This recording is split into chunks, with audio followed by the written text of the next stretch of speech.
remember that our guys, they have an obligation, and so they fulfilled that obligation, and some of them at great cost to themselves. So if you know a vet, thank a vet. And if your vet is no longer with us, then remember everything that they gave up to fulfill their duty.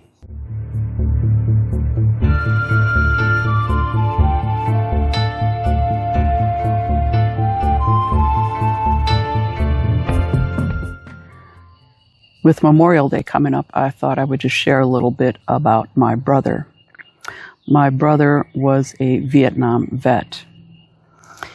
He went to Vietnam when I was 3, so I was quite young, and I barely remember him before.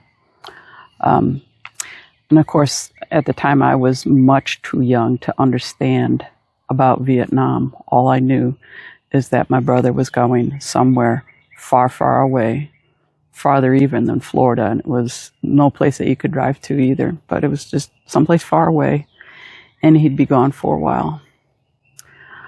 But he decided to go and sign up and get in there ahead of time instead of waiting for his number to be called. So it's kind of a do it now and get it over with kind of philosophy. So he left when I was 3. He was 23. And he was over there for 4 years. He came back when I was 7. And like I said, I was much too young to understand anything about Vietnam or understand where he was going. He was, I don't even know where he was in Vietnam, but he was an MP. And I remember the kind of patch that he had on his Army stuff.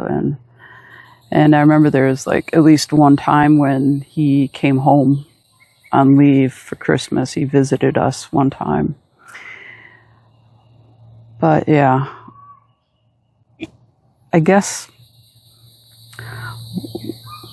what I want to share with you is that I think about the kind of fellow he must have been before he went to Vietnam. Like I said, I was very young. I was only 3. And so for 4 years, from age 3 until age 7, I held this memory of my big brother. And I remember I was so excited when I found out that he was coming home. But then after he came home, I think something changed, because the fellow that he came back as was not exactly the kind of fellow that you would expect a 3-year-old to hold a memory of for 4 years and be excited about coming back. So not that he came back, I don't know. He was changed somehow.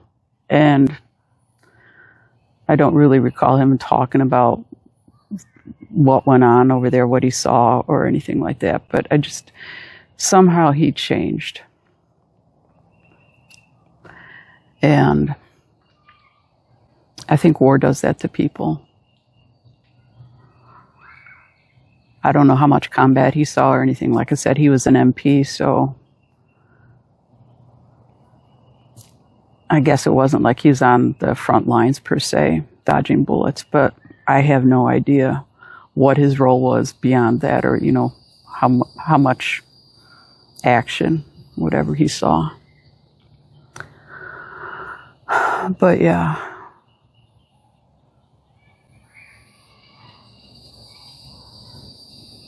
And so he was one of the lucky ones in the sense that he came back, because face it, there's a lot of guys that didn't come back. So I'm thankful for that. But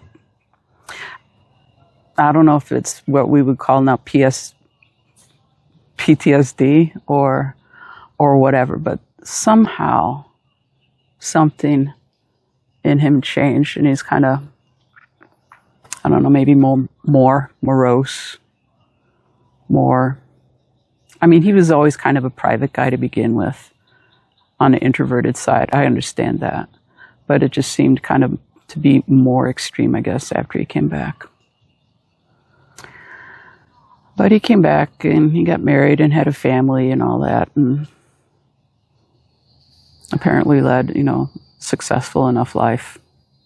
Success as in, having a family and raising kids and all that. But for those of you that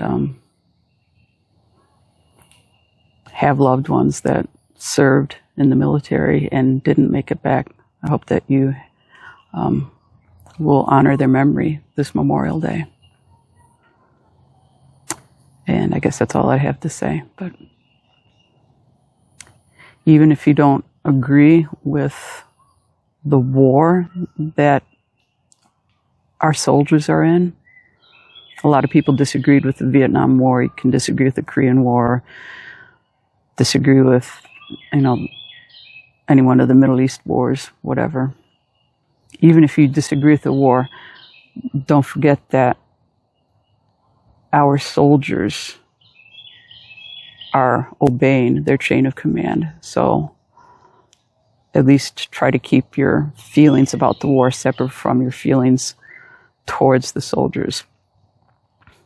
Because I do remember, like, when the guys came home from Vietnam, there was in the late 60s, early 70s, there was a lot of turbulent protests and all that kind of stuff, anti-war protests on college campuses and a lot of violence. And when a lot of the guys came back, they were accused of being baby killers and all this other kind of stuff. And they were really treated horribly. And that's a shame. That is, like I said, it doesn't matter whether you agree with the war or not. Just remember that our guys they have an obligation, and so they fulfilled that obligation, and some of them at great cost to themselves. So if you know a vet, thank a vet.